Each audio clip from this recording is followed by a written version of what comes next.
Here's the updated method to connect Spotify with your Facebook. First of all, we need to copy our Spotify username or link. So go to your Spotify app, then tap on your profile photo, tap on view profile. Now from your profile, tap this three dot, tap on share, then tap on copy link. That's all. Just copy your Spotify profile link. Now open your Facebook, go to your profile, tap on edit profile.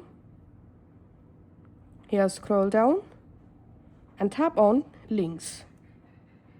In here, in this link box, paste your Spotify profile link, and in this link title, type here Spotify. Then tap on next.